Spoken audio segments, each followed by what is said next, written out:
నాకు మాకు వినిపిస్తున్నాం ప్రభాసం మొదలుపెడతా ఉన్నా. దయల తండ్రి సభలో నన్ను మనం దయలా సభ చెప్పుకుంటూ ఘనత మహిమా ప్రభావం మీకు అనిపిస్తాం.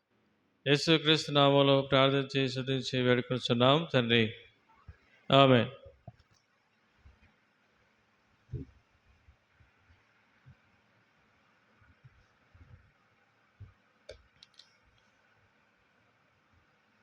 రెండవ దినవృత్తాంతం గ్రంథము 33వ అధ్యాయం. రెండవ దినవృత్తాంతములు 33వ అధ్యాయం. ఇక్కడ మనం గమనిస్తే ఆమోను రాజు మనస్సే మృతి పొందిన తర్వాత అతని కుమారుడైన ఆమోను రాజవుతూ వచ్చాడు. 33వ అధ్యాయం 20వ వచనం గమనిస్తే మనస్సే తన పితలతో కూడా నిద్రించి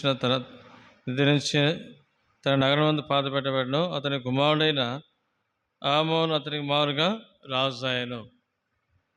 కాబట్టి ఇక్కడ మనం గమనిస్తే ఆమోను ఎప్పుడైతే రాజు అవుతూ వచ్చాడో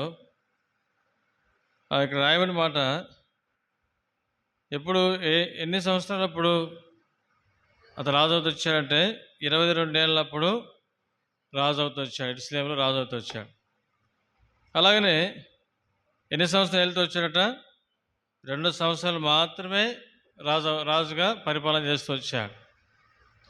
యవనస్తుడే దాదాపు 22 సంవత్సరాలు. ఆ 22 సంవత్సరాల్లో రాజు అయినప్పటికీ కేవలం 2 సంవత్సరాలు మాత్రమే అతను ఏం చేశాడట? ఏలుబడి చేస్తూ వచ్చాడు. ఆ తర్వాత ఏం చేస్తూ వచ్చారట? 24వ వచనంలో అతని సేవకులు అతని మీద కుట్ర చేసి అతని నగరంలో నందే అతన్ని చెప్పగా 2 సంవత్సరాలు ఏర్పాటు చేస్తూ వచ్చాడు.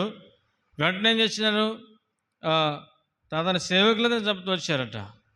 అకాల మరణం. అందుకే ప్రసంగి గ్రంథంలో ఏం రాబడిందంటే చూడండి, ప్రసంగి గ్రంథం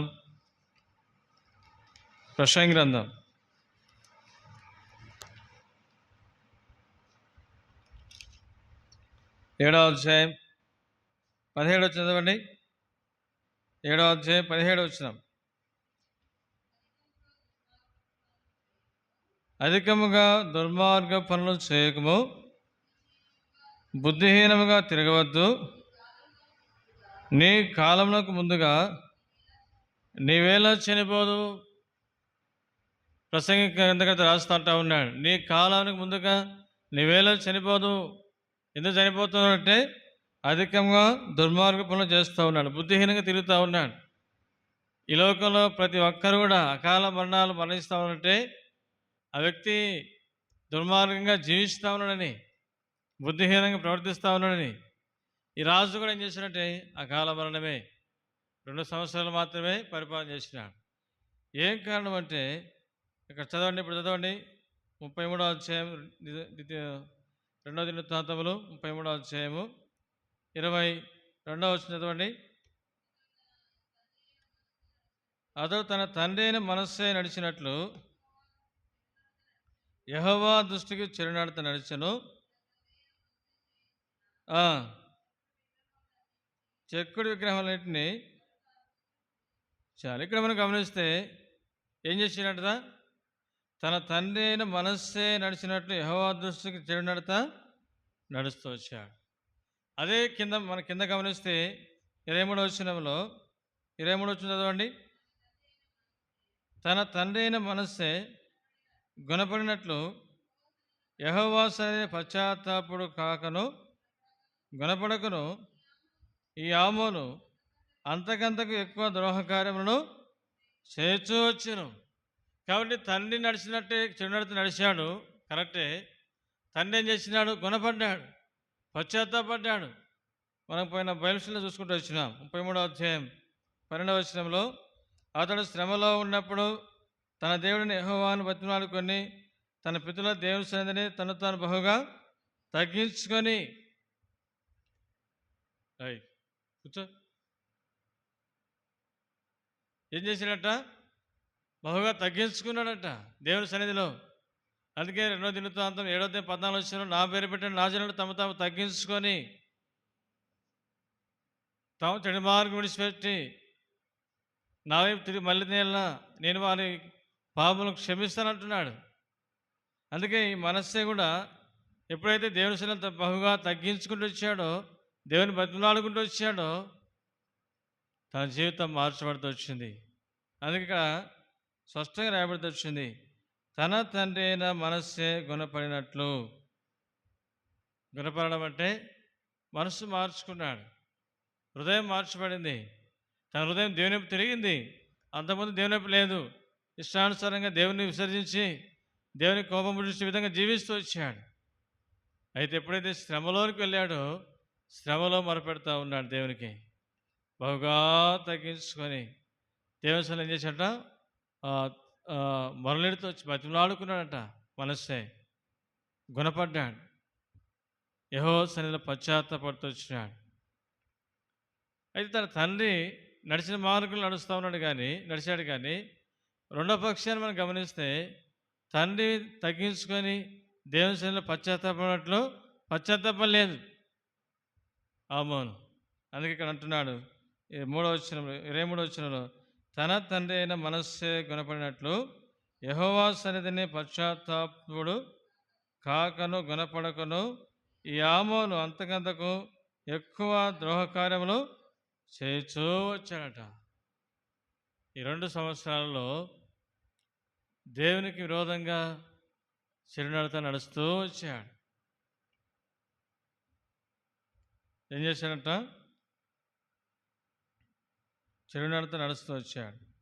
ఇంకో మాట మనం గమనిస్తే ఇప్పుడు 2వ రాజుల గ్రంథము ఎక్కడేం రాయబడి వచ్చిందంటే మనస్సే కుమారుడైన ఆమోను గురించి 2వ రాజులు 21వ అధ్యాయం. 2వ రాజులు 21వ అధ్యాయము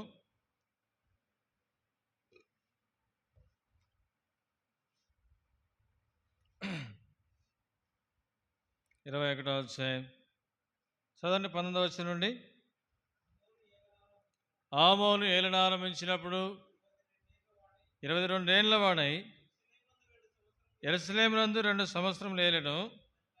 అతని తల్లి ఎప్టూయూరి వాడకు హారూస్ కుమార్తె అయిన మెసుల్లెమెతు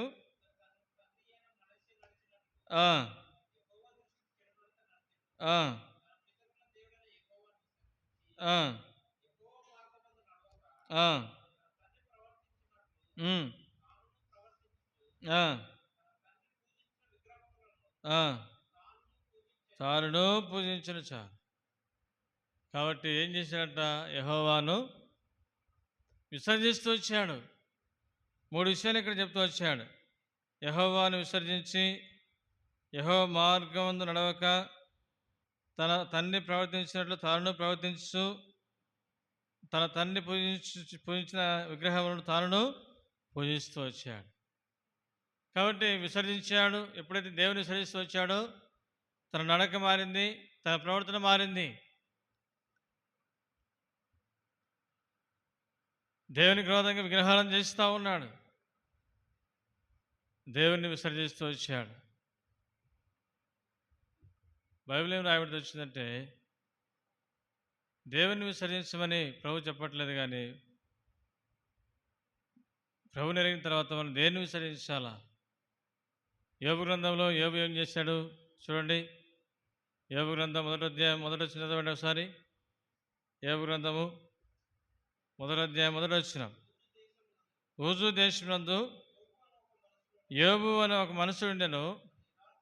అతని యథార్థవర్తనుడును న్యాయవంతుడునై దేవుని యందు భయభక్తులు కలిగి ఏం చేశాడంట? చెడుతనాన్ని విసర్జిస్తూ వచ్చాడు. కాబట్టి కృష్ణుని ప్రేమైన సహోదరుడా సహోదరి, ఈ ఆమోను ఏం చేశాడంటే చెడుతనాన్ని విసర్జించకుండా దేవుని విసర్జిస్తూ వచ్చాడు.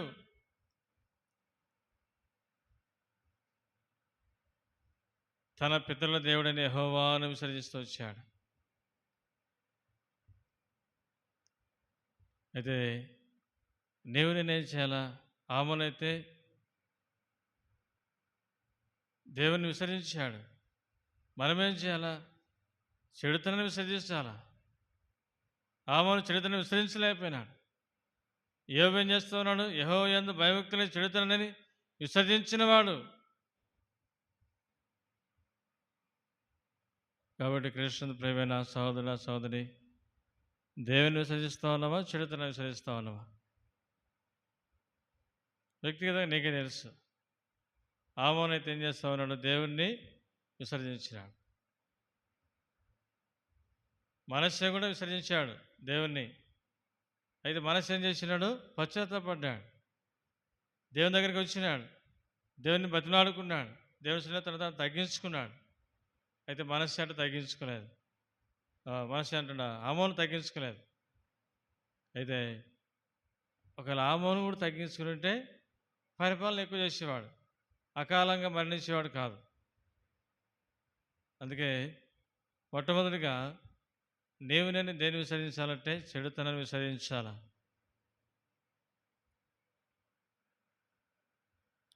ఆమోనైతే దేవుని విసర్జిస్తూ వచ్చాడు. ఇంకో మాట మనం గమనిస్తే బైబిల్ గ్రంథంలో దేన్ని మనం విసర్జించాలంటే చూడండి, బైబిల్ గ్రంథంలో యెషయా గ్రంథం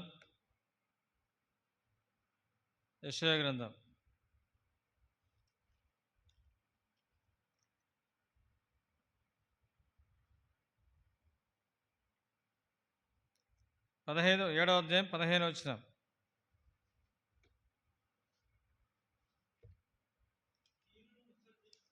ఆ, ఆ, ఆ, ఆ. చాలు. ఇక్కడ మనం గమనిస్తే యేసు ప్రభువారి గురించి ప్రవచనం చెప్తూ 14వ వచనమేమో, కాబట్టి ప్రభు తానే ఒక సూచన మీకు చూపును, ఆలకించుడి. కన్యక గర్భవతి కుమారుని కని అతనికి ఇమ్మానుయేలు పేరు పెట్టును. ఆ మాట చెప్తూ కీడును విసర్జించుటకును మేలు కోరుకున్నటకును అతనికి తెలివి వచ్చినప్పుడు అతడి పేరు పెరుగు తేనెలో తేనెను. 16 వచ్చిన కూడా కీడును విసర్జించుటకును మేలును కోరుకున్నటకును కాబట్టి దేన్ని విసర్జించాలట? కీడును విసర్జించాలా. చాలా పర్యాలు మనం చేసి కీడునే చేసేవారం ఉంటాం, కానీ దేవునైనా విసర్జిస్తామే కానీ కీడుని విసర్జించలేం. కొన్ని పర్యాయం దేవుడు మనకు సెలవిచ్చి మాట ఏంటంటే కీడును విసర్జించాలా. మొట్టమొదటిగా చెడుతనాన్ని విసర్జించాలా. రెండవదిగా ప్రభు జ్ఞాపిస్తుంటే కీడుని విసర్జించే వారంగా ఉండాలి. కీడు చేయకూడదు. అందుకే 34వ కీర్తనలో మనం గమనిస్తే కీడు చేయటం అని మేలు చేయమంటాడు. ఒక వ్యక్తి మనం కీడు చేసినప్పటికీ ఆ వ్యక్తికి మరలా మనం తిరిగి కీడు చేయవద్దు, దాన్ని మనం విసర్జించాలా, మేలు చేసే వారంగా ఉండాలి. అందుకే రెండవ మాట ఏంటంటే కీడుని విసర్జించే వారంగా ఉండాలా. ఇక్కడ యేసు ప్రభు గారి నుంచి ప్రవచనం ఏంటంటే, ప్రవచనం ఏంటంటే కీడుని విసర్జించుటకును. ఆయన భూమి మీదకి వచ్చిన తర్వాత యేసు ప్రభు వారు ఏం చేస్తాడట? కీడుని విసర్జిస్తాడట. అయితే నేను కూడా కీడుని విసర్జించే వారంగా ఉండాలి. కాబట్టి దేవుణ్ణి దృష్టికి ఎందుకు చెడునడత నడుస్తూ వచ్చాడంటే ఆమోను దేవుణ్ణి విసర్జిస్తూ వచ్చాడు మొట్టమొదటిగా. అయితే మన జీవితం ఎలా ఉంది? దేవుని విసర్జిస్తూ ఉన్నామా? దేవుని విసర్జిస్తున్నామంటే మనం కీడుని విసర్జించట్లేదు.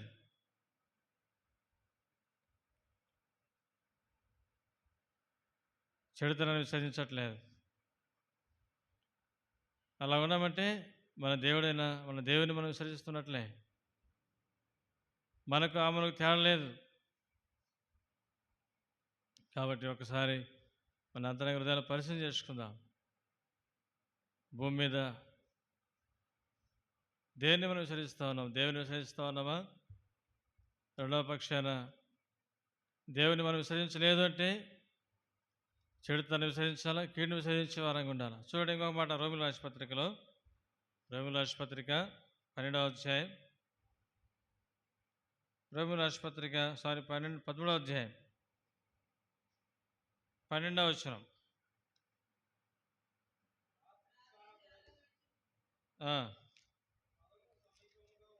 రాత్రి చాలా గడిచి పగలు సమీపంగా ఉన్నది కనుక మనం అంధకార క్రియలను విసర్జించి తేజస్ సంబంధమైన యుద్ధోపకరణలు ధరించుకుందాము చాలు. ఏంటి విసరించాలట?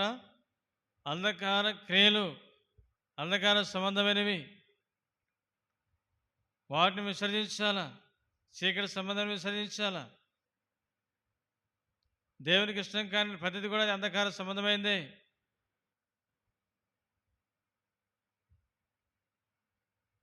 అంధకార సంబంధం దేనికంటే అపవాదికి సంబంధించింది, సాతానుకు సంబంధించినవి. యేసుక్రీస్తు ప్రభువారు అంధకార సంబంధ అధికారానికి ఆయన అప్పగించబడ్డాడు. ప్రియమటి వాళ్ళరా, నీవు నేను కూడా మూడవదిగా దేన్ని విసరించాలంటే అంధకార క్రియలను విసరించాలా, చీకటి క్రియలను విసరించాలా. రహస్యంగా ఎవరు లేనప్పుడు శత్రువును శోధించేదిగా ఉంటుంది. అలాంటప్పుడు వాటిని విసర్జించే వారంగా ఉండాలి. మూడవదిగా ప్రభువుని జ్ఞాపిస్తుంటే అంధకార క్రియలు విసరించాలి. ఆమోని జీవితంలో అంధకార క్రియలు ఉన్నాయి. కీడు చేసేవాడుగా ఉన్నాడు, చెడుతనాన్ని చేసేవాడుగా ఉన్నాడు. దాన్ని విసరించలేదు. అందుకే పరిపాలన ఎక్కువ చేయలేకపోయినాడు. తన సేవకులే దాన్ని చంపుతూ వచ్చారు. దేవుడు మరణానికి అప్పగిస్తూ వచ్చాడు మనస్యాన్ని, యొక్క అమోని. ఏం కారణం? దేవుని దృష్టికి తన నడత సరిలేదు. చాలా మనం లోకంలో మనం చూస్తున్నాం. దేవునికి భయపడకుండా ఇష్టానుసారంగా పాపం చేస్తూ చెడుగా జీవించేవారు అకాలంగా మరణిస్తూ ఉంటారు. యవనస్తులు కానీ మధ్య వయస్సులో వారి కాలం రాకముందే, వారి సమయం రాకముందే మరణిస్తూ ఉంటారు. కారణం ఏంటంటే దేవునికి విరోధంగా జీవిస్తూ ఉన్నారు. మూడింటిని మనం విసరించాలా. మొట్టమొదటి ఏంటంట? దేన్ని విసరించాలా? చెడుతనాన్ని విసరించాలా. రెండవది కీడును విసరించాలా. మూడవది అంధకార క్రియలు విసరించాలా. చూడండి, కొలొస్సీయుల ఆసుపత్రిక 2వ అధ్యాయం. కొలొస్సీయుల ఆసుపత్రిక 2వ అధ్యాయము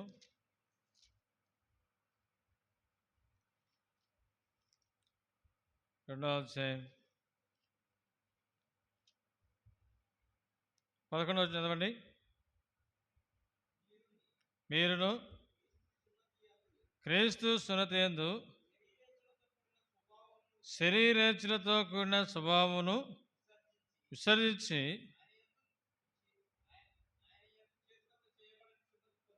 చాలు. ఇక్కడ ఏమంటున్నాడంటే దేన్ని విసర్జించాలంట? శరీరేచ్ఛలతో కూడిన స్వభావాన్ని విసర్జించాలంట. అందుకే గలతీయుల రాసిన పత్రికలో అపోస్తలుడైన పౌలు రాస్తూ 5వ అధ్యాయంలో ఏమంటాడంటే, ఏమంటూ వచ్చాడు? శరీరము దాని ఇచ్ఛలతోనూ సిలువేసినాడు అంటాడు. 5వ అధ్యాయం 23-24 చదవండి. 5వ అధ్యాయం 23-24 వచ్చినారు. ఇట్టివాటికి విరోధమైన నియమం ఏమీ లేదు. క్రీస్తు సంబంధులు శరీరమును దాని ఇచ్ఛలతోనూ దురాశలతోనూ సిలువేసినారు, సిలువేయబడాల. అందుకే ఏమంటాడు? శరీరేచ్ఛలతో కూడిన స్వభావమును విసర్జించాలంటున్నాడు. అందుకే రోమీయుల పత్రిక 8వ అధ్యాయంలో ఇంకొక మాట గమనిస్తే, రోమీయుల పత్రిక 8వ అధ్యాయము 8వ అధ్యాయం చదవండి. 8వ వచనము. కాగా శరీర స్వభావం గలవారు దేవుని సంతోషపరచునేడు. చాలు. ఎందుకు విసర్జించాలట? శరీరేచ్ఛలతో కూడిన స్వభావాన్ని ఎందుకు విసర్జించాలట? అవి వింటే దేవుణ్ణి సంతోషపరచలేం. అవి వింటే శరీరేచ్ఛలతో కూడిన స్వభావం మన జీవితంలో ఉన్నదంటే దేవుని సంతోషపరచలేం. అందుకని 4వదిగా దేవుని శరీరేచ్ఛలతో కూడిన స్వభావాన్ని విసర్జించే వారంగా ఉండాలి. కాబట్టి ఆమోనం చేసినట్టే శరీరేచ్ఛలతో కూడిన స్వభావాన్ని విసర్జించలేదు. కీడును విసరించలేదు, చెడుతనాన్ని విసరించలేదు, అంధకార క్రియలు విసరించలేదు. అందుకే దేవుని దృష్టికి చెడు నడత నడుస్తూ వచ్చాడు. కాబట్టి కృష్ణుడు ప్రేమైన సోదర సోదరి, రక్షించబడ్డాం. విసర్జిస్తా ఉన్నామా శరీరేచ్ఛలతో కూడిన స్వభావాన్ని, అంధకార సంబంధమైన క్రియలను, కీడును, చెడుతనాన్ని విసర్జిస్తా ఉన్నామా? అట్లా చేస్తూ ఉంటే దేవుని మనం విసర్జించట్లేదు. ఆయన హత్తుకొని ఉంటున్నాం, ఆయన ఆనుకొని ఉంటున్నాం, ఆయన వెంబడిస్తూ ఉన్నాం. అట్లా ఉంటే ప్రభు మనతోనే ఉంటాడు. ప్రభు మన విషయం సంతోషించేవాడుగా ఉంటాడు. కాబట్టి కృష్ణుడు ప్రేమైన సోదర సోదరి, దేవుని ఏ విషయంలో కూడా దేవుని విసర్జించే వారంగా మనం ఉండకూడదు. విసర్జించామంటే శ్రమనే. న్యాయాధిపతుల గ్రంథం 10వ అధ్యాయంలో వారు దేవుని విసర్జించారు కాబట్టి శ్రమలోకి వెళ్ళిపోయినారు. మిక్కిలి శ్రమ వచ్చిందని రాయబడుతుంది అక్కడ. 4వది ఎంతో 4 చూసుకుంటాము. 5వది చూడండి. ఇంకా దేన్ని మనం విసర్జించాలో తిమోతికి అపోస్తలుడైన పౌలు తిమోతికి రాసిన మొదటి పత్రిక 4వ అధ్యాయం 7 వచ్చిన చూడండి. 4వ అధ్యాయం 7 వచ్చిన తెలిసిన భాగమే. అపవిత్రమైన ముసలమ్మ ముచ్చట్లను విసర్జించాలి. ఏంటి అంట ముసలమ్మ ముచ్చట్లు? ఏంటి అంట? అవి అపవిత్రమైనవి అంట. అపవిత్రమైన ముసలమ్మ ముచ్చట్లు విసర్జించాలి.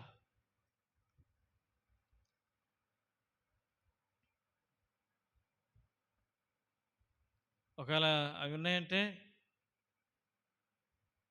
అందుకే యాకోబు పత్రికలు ఏమంటాడంటే ఎక్కువ మాట్లాడకూడదంట. మనం మాట్లాడామంటే ఏదో ఒక విషయంలో విస్తారంగా మాట్లాడటం వల్ల ఏముందంట చెప్పండి? విస్తారంగా మాట్లాడడం వల్ల ఏముందంట? దోషముండక మాడదంట. అందుకని మాట్లాడేది నిదానించాలంట. యాకోబు పత్రిక చూడండి.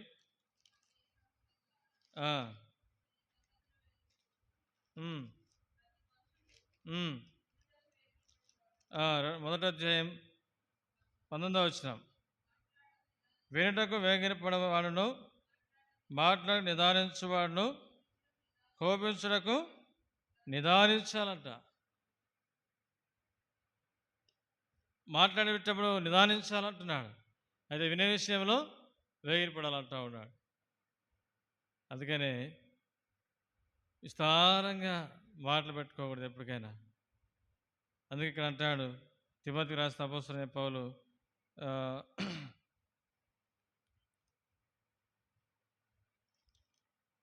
ఎన్నో వచనము? 4వ అధ్యాయం 7వ వచనం. అపవిత్రమైన ముసలమ్మ ముచ్చట్లను విసర్జించినంటాడు. ఇంకేమంటాడు? దైవభక్తి విషయంలో నీకు నీవే సాధనము చేసుకొనుము. దైవభక్తి దాన్ని సాధన చేసుకుని, కానీ అపవిత్రమైన ముసలమ్మ ముచ్చట్లు విసర్జించాలి. అది 5వది. చివరిగా చూడండి, ఇదే తిమోతి రాసిన మొదటి పత్రిక 6వ అధ్యాయం 11వ వచనం. లేకుంటే 10వ వచనం చదువుతారండి. ధనాపేక్ష సమస్తమైన కీడులకు మూలము. కొందరు దాన్ని ఆశించి విశ్వాసం నుండి తొలగిపోయి నానా బాధలతో తామే పడుచుకొని, దైవజనుడా, నీవైతే వీటిని విసర్జించి నీతిని, భక్తిని, విశ్వాసమును, ప్రేమను, ఓర్పును, సాత్వికను సంపాదించుకున్నటకు ప్రయాసపడము. ఇక్కడేమంటాడు? విసర్జించే కానీ పుట్టినట్లు ఏముంది? విడిచి పారిపోమంటాడు. తర్వాత ప్రయాసపడమని పుట్టినట్లు ఏముంది? వెంటాడము. పైన భాగం చెప్తూ దైవజనులు వీటైతే వీటిని విసరించాలి. వేటిని విసరించాలా? 10వ ధనాపేక్ష సమస్తమైన కీళ్లకు మూలమట. ధనాపేక్షను, ధనాన్ని అవసరం మట్టుకు ఉండాలి, కానీ అపేక్ష అనేది ఉండకూడదు. దాన్ని విసర్జించాలంటున్నాడు. ధనాపేక్ష సమస్త విధమైన కీడుకు మూలమని, నెమ్మది లేని పరిస్థితులు తీసుకొస్తుంది ధనాపేక్ష అనేది. అందుకని దాన్ని విసర్జించాలంటున్నాడు. కృష్ణుడు ప్రియమైన సహోదర సహోదరి, ఆయన ప్రజలముగా వాటన్నిటిని విసర్జించి ప్రభువును మనం హత్తుకొని ప్రభువును వెంటాడే వారంగా ఉండాలి, ప్రభువును వెంబడించే వారంగా ఉండాలి, ప్రభువును సేవించే వారంగా ఉండాలి. అయితే ఆమోను అట్లా చేయలేకపోయినాడు. దేవుని విసర్జిస్తూ వచ్చాడు. దేవుని మార్గంలో నడుచుకోలేదు. దేవునికి విరోధంగా విగ్రహాలను చేస్తూ వచ్చాడు. అందుకే 2 సంవత్సరాలే పరిపాలన చేసినాడు. తర్వాత చంపడుతూ వచ్చాడు. చూడండి, యూదాపత్రిక 1వ అధ్యాయం 4వ వచనం చదవండి. 1వ అధ్యాయం 4వ వచనం.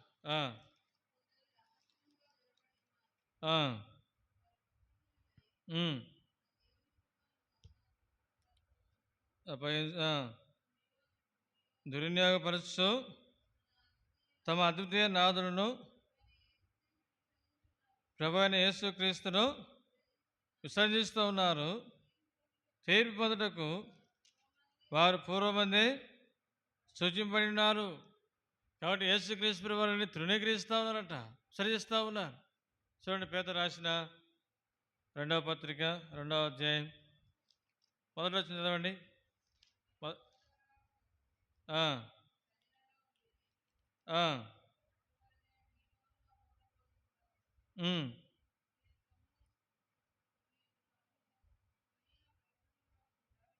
వీరు తమను కొనిన ప్రభువును కూడా విసర్జించు తమకు తామే శీఘ్రముగా నాశనము చేసుకున్నట్టు కలగజేసుకొనొచ్చు నాశనము భిన్నాభిప్రాయం రహస్యంగా బోధించుదురు. కాబట్టి వీరు తమ కొనిన ప్రభువును కూడా విసరిస్తారంట. ఎట్లా కొన్నాడు? ఆయన రక్తం ద్వారా కొన్నాడు. మీరు విలబెట్టిన కొడబడిన వారు అంటున్నాడు. విల ఏంటంటే ఆయన రక్తమే. ప్రభు మనల్ని కొన్నాడు కాబట్టి ఆయన మనం విసర్జించకూడదు. చూడండి, 2వ అధ్యాయము పేతురు రాసిన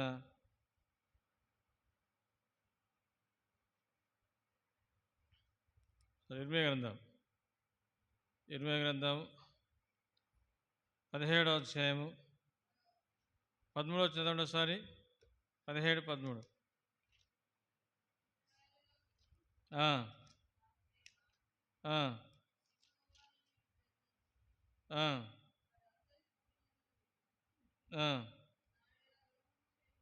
నా ఇళ్ల ద్రోహం చేయవారు యెహోవాను జీవ జలముల ఊటను విసర్జించున్నారు కనుక వారి ఇసుక మీద పేర్లు రాయబడిన వారుగా ఉందరు. కాబట్టి ఏం చేస్తూ ఉన్నాడు? నా ఇళ్ల ద్రోహం చేయవారు యెహోవా అను జీవజలముల ఊటను విసర్జించున్నారు. అందుకేం రాయబడింది 2వ అధ్యాయంలో? చూడండి, ఇర్మీయా గ్రంథం 2వ అధ్యాయము 17 వచనం ఒకసారి. 17 వచనము, 2వ అధ్యాయం 17 వచనం. మార్గం నడిపించుండగా నీవు ఆయన విసర్జించడం వలన నీకు నీవే ఈ బాధ కలగజేసుకుంటే కదా. చాలు, నీకు నీవే ఈ బాధ కలగజేసుకుంటే కదా. కాబట్టి ఆమోను దేవుని విసరించాడు కాబట్టి తనకు తానే ఆ బాధ మరణాన్ని కొని తెచ్చుకున్నాడు.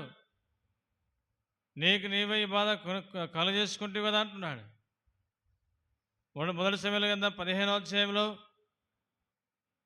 దేవుడు ఏం చేసినాడు? సౌలును విసర్జిస్తూ వచ్చాడు. ఏం కారణం? దేవుని మాట వినలేదు కాబట్టి, దేవుని ఆజ్ఞలు గైకోలేదు కాబట్టి రాజుగా ఉండకుండా అతన్ని విసర్జిస్తూ వచ్చాడు దేవుడు.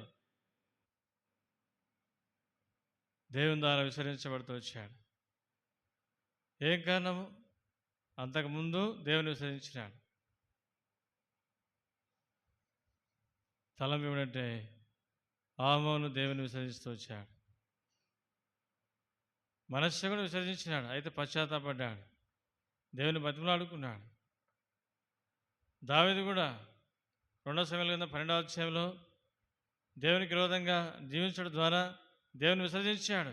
దేవుని లక్ష్య పెట్టలేదు, ఆయన పశ్చాత్తాపడ్డాడు. దావీదు గుణపడుతూ వచ్చాడు. కాబట్టి కృష్ణుని ప్రేమైన సహోదరుడా సహోదరి, ఎలా ఉంది మన జీవితం? ఆమోను వల్ల ఉందే? మనస్సు దావీదు వల్ల ఉందే? ఏదైనా పొరపాటు జరిగినప్పుడు వెంటనే ఆయన సన్నిధికి వెళ్ళాలా, పశ్చాత్తాపడాలి. ప్రభా క్షమించని బతిమలాడుకోవాలి. ఆయన్ని తగ్గించుకొని ఆయన ఎద్దకు వస్తే ఆయన త్రోసివేయడు. ఆయన ఇప్పటికి కూడా నా ఎద్దకు వచ్చిన ఎంత మాత్రం నేను త్రోసివేయనంటాడు. అందుకనే ఇక్కడ మనం గమనిస్తే ఆమోను దేవుని విసర్జించాడు కాబట్టి తను రాజ్యం నుండి తొలగించబడ్డాడు, మరణిస్తూ వచ్చాడు. ఎక్కువ సంవత్సరాలు పరిపాలన చేయలేకపోయినాడు. చూడండి, హెబ్రీయుల రాసిన పత్రిక 12వ అధ్యాయం. హెబ్రీయుల రాసిన పత్రిక 12వ అధ్యాయము చదవండి. 16-17 వచనాలు. ఒక పూట కూడి కొరకు తన దేశత్వ హక్కును అమ్మివేసుకున్న ఏశావు వంటి భ్రష్టుడైనను వ్యభిచారి అయినను ఉండినేమో అని జాగ్రత్తగా చూసుకునుడి. ఏశావు ఆ తర్వాత ఆశీర్వాదం పొందగోరి కన్నీరు విడుచు దానికోసము శ్రద్ధతో వెతికినను మారుమనసు పొందని అవకాశం దొరకక విసర్జించబడినని మీరు ఎరుగుదురు. ఒక్క పోటీ కొడుకు ఏం చేసినాడు? దేశత్వం అప్పుకొని అమ్మేసుకున్నాడు. అందుకే భ్రష్టుడు వ్యభిచారంట. పరిశుద్ధాత్మ దేవుడు గ్రంథంలో రాయించడానికి ఇష్టపడ్డాడు. ఒక్క పూట కూటి కొరకు తన జ్యేష్ఠత్వపు హక్కునే అమ్మేసుకున్నాడు. అయితే మనం చిన్న చిన్న విషయాల కొరకు దేవుని విసర్జిస్తే ఎంత నష్టం అనుభవిస్తాం. కాబట్టి కృష్ణుని ప్రేమైన సహోదరుడా సహోదరి,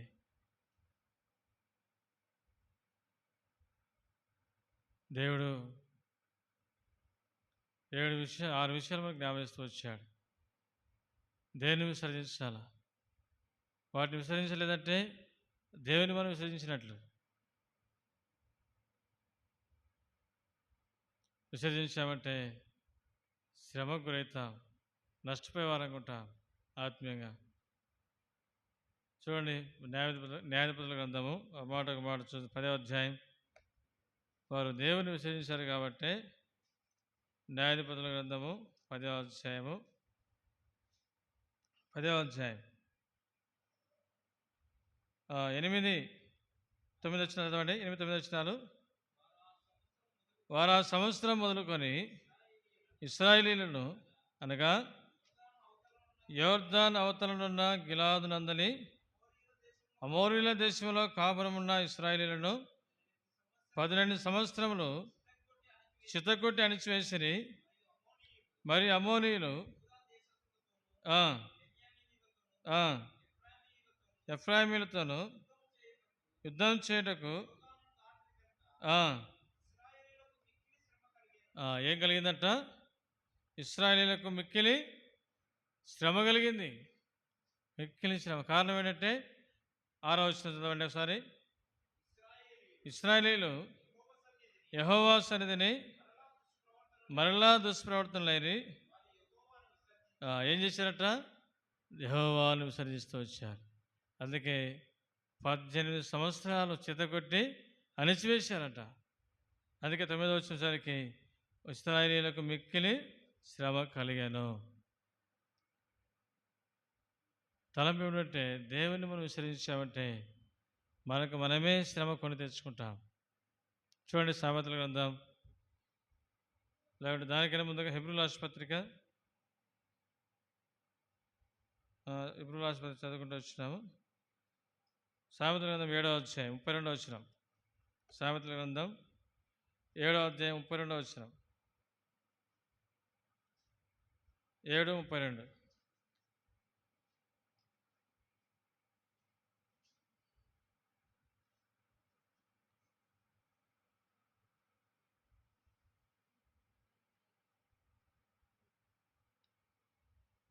ఒక నిమిషం.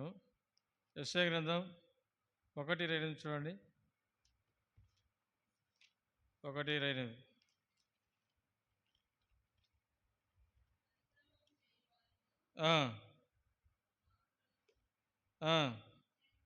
నిశ్శేషముగా నాశనమగుదురు, యెహోవాను విశ్వసించువారు లయమగుదురు. కాబట్టి ఏం రాయబడి వచ్చింది? యెహోవాను విశ్వసించేవారు ఏమవుతారంట? లయమైపోతారంట. కాబట్టి అందుకే ఆమోను దేవుని విశ్వసించాడు కాబట్టి ఏం జరుగుతూ వచ్చింది? లయమైపోతూ వచ్చాడు, మరణిస్తూ వచ్చాడు. కాబట్టి తలంపు ఏమిటంటే మిక్కిలి ఎందుకు మనం మనకు మనమే శ్రమ కొని తెచ్చుకుంటాము దేవుని విశ్వసించడం వలన. ఆమోను దేవుని విశ్వసించాడు కాబట్టి ఎక్కువ పరిపాలన చేయలేకపోయినాడు. ముందే మరణిస్తూ వచ్చాడు. 2 సంవత్సరాలలో తను మరణిస్తూ వచ్చాడు యవ్వన ప్రాయంలోనే. కాబట్టి కృష్ణుని ప్రేమైన సోదరి, యెహోవాను విసర్జించడమే కాదు, ఆయన మార్గంలో నడుచుకోలేదు. కాబట్టి నేను కూడా యెహోవాను విసర్జించకుండా ఆయన మాత్రమే సేవించాలి, ఆయన మాత్రం వెంబడించే వారికి ఉండాలి. వెంబడించే వారికి ఉండాలంటే మనం వేటిని విసరించాలా? మొట్టమొదటిగా దేన్ని విసరించాలంట? చెడుతనాన్ని విసరించే వారిగా ఉండాలి. రెండవదిగా కీడుని విసరించే వారికి ఉండాలి. మూడవదిగా అంధకార క్రియలు విసరించే వారికి ఉండాలి. నాలుగవది ఏం చూసుకుంటూ వచ్చినాము? నాలుగవది దేన్ని విసరించాలంట? శరీరేచ్ఛలతో కూడిన స్వభావాన్ని విసర్జించే వారిగా ఉండాలి. ఐదవదిగా ముచ్చట్లను విసర్జించాలి. చివరిగా ధనాపేక్షను విసర్జించే వారిగా ఉండాలి. విసర్జించి ప్రభువుని మాత్రమే సేవించే వారిగా ఉండాలి. ఎప్పుడైతే మనం ప్రభువుని సేవించే వారిగా ఉంటామో ప్రభు మనతో ఉంటాడు. ఆయన మనల్ని గణపరిచేవాడిగా ఉంటాడు. కాబట్టి కృష్ణుని ప్రేమైన సహోదరి, ఆమోను దేవుని విసర్జించాడు. అందుకని ఎక్కువ పరిపాలన చేయలేకపోయినాడు, మరణిస్తూ వచ్చాడు. ఆమోను గురించి రాయబడుతూ వచ్చింది. ఆమోను అంటే అర్థం ఏంటంటే పేరులేమో నమ్మకస్తుని రాయబడింది, అయితే పేరు తగ్గట్టు జీవించలేదు. కాబట్టి కృష్ణుని ప్రేమైన సహోదరి, నేను దేవునికి ఏదైతే ఇష్టం కదా వాటిని విసర్జించి ఆయన్ని మాత్రమే వెంబడించే వారికి ఉండాలి, ఆయన మాత్రమే సేవించే వారికి ఉండాలి. అప్పుడే దేవుడు మన విషయం సంతోషించేవాడిగా ఉంటాడు. నేను కూడా దేవుని నిత్యము ఆయన వెంబడిస్తూ ఆయన హత్తుకొని ఆయన సంతోషపెట్టే జీవితం జీవించాలని ప్రభు మనకు జ్ఞాపిస్తూ ఉన్నాడు. ఆ రీతికి మనం జీవించడానికి ప్రభు మనకు సాయం చేయాలి. ప్రార్థన చేసుకుందాం.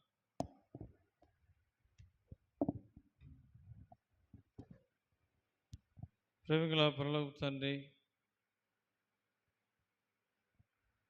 శ్రీకృష్ణ ప్రభా, సర్వాధికారైన దేవ, నమ్మదైన దేవ, మహోన్నతుడైన తండ్రి, మానవ రాజ్యాలపై అధికారైన దేవ, మీకు ఎంతో వందనాలు. దయలు తండ్రి, ఆమోనైతే మిమ్మల్ని విసర్జిస్తూ వచ్చాడు. అయితే మేము మిమ్మల్ని విసర్జించకుండా ఈ లోకంలో వేటిని విసర్జించాలో మీరు జ్ఞాపిస్తూ వచ్చారు. అటు వాక్యానుసారం జీవితం దయచేయండి. చేరొచ్చి మా పిల్లలందరినీ బట్టి వందనాలు. ప్రత్యేకించి ప్రభా సహోదరు ఎలీషా ప్రభా మీరు జ్ఞాపించుకొని ప్రభా మీరు కుమారుని అనుగ్రహించినందుకే వందనాలు. ప్రభా తల్లి బిడ్డకు క్షేమం దయచేయండి, మంచి ఆరోగ్యం దయచేయండి. బట్టి ప్రభా ఈ సమయంలో వాళ్ళు మీ దయగలాసన చెప్పుకుంటూ అట్లు నమ్మకమైన దేవా విన్న వాక్యాన్ని భద్రపరుచుకొని నీ వాక్యానుసారంగా నేను జీవించడానికి సాయం చేయండి.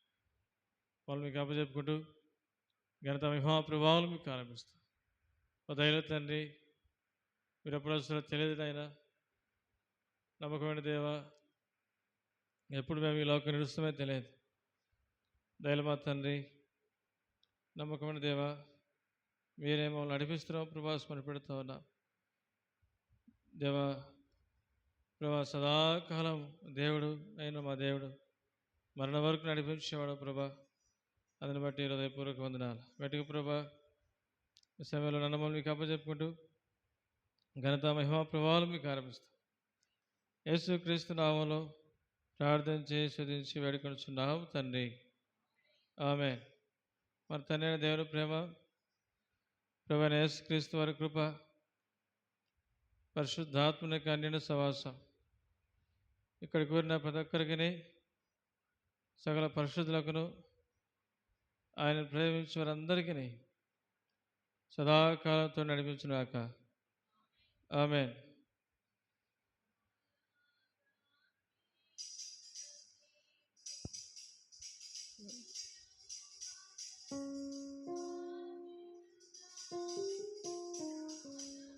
రాత్రి గడచిపో